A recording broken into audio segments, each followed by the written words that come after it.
En fait, dans la hiérarchie des territoires occupés, il y a plusieurs critères. Il y a une importance symbolique, religieuse, il y a une importance stratégique, et il y a une importance après plus pour des questions de ressources naturelles, on va dire. Et c'est vrai que le territoire le plus important et de loin, c'est la Cisjordanie, qui est vraiment déjà au centre de l'imaginaire du Grand Israël et au centre de tous les mythes bibliques. Parce que au cœur de la Cisjordanie, il y a Jérusalem, que les Israéliens revendiquent comme leur capitale.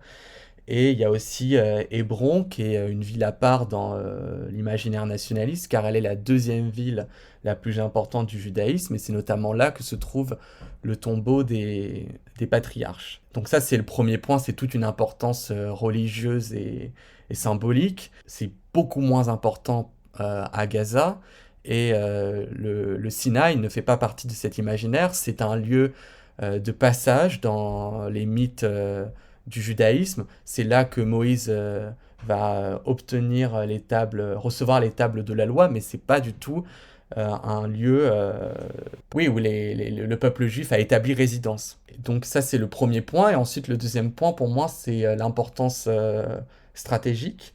Et on voit bien que la Cisjordanie, elle donne à Israël une certaine profondeur stratégique, parce que la vallée du Jourdain représente sur la majeure partie de sa longueur une barrière contre les chars d'assaut qui ne peut être franchie qu'à une poignée d'endroits. Et une fois traversée, seules quelques routes mènent vers l'ouest, et ces routes, elles peuvent être facilement bloquées par des unités anti-chars à l'époque. Et le Golan représente aussi un atout sur le plan stratégique, parce que c'est un plateau qui est plus élevé de 300 mètres que que le territoire israélien. C'est un lieu privilégié pour l'observation. Le Golan abrite deux postes d'écoute, l'un sur le mont Hermon à 2200 mètres d'altitude, donc qui surplombe à la fois la Syrie et le Liban, et l'autre sur le mont Avital.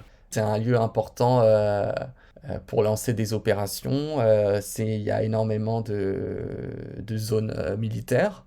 Et ensuite, l'autre point qui concerne aussi la Cisjordanie et le Golan, c'est tout ce qui touche aux ressources naturelles, Oui. puisque le Golan syrien est le réservoir d'eau d'Israël, car deux des sources d'eau qui alimentent le Jourdain y prennent leur source, et ces cours d'eau assurent plus d'un tiers du débit du Jourdain, qui est le seul véritable fleuve qui transporte de l'eau en quantité satisfaisante tout au long de l'année.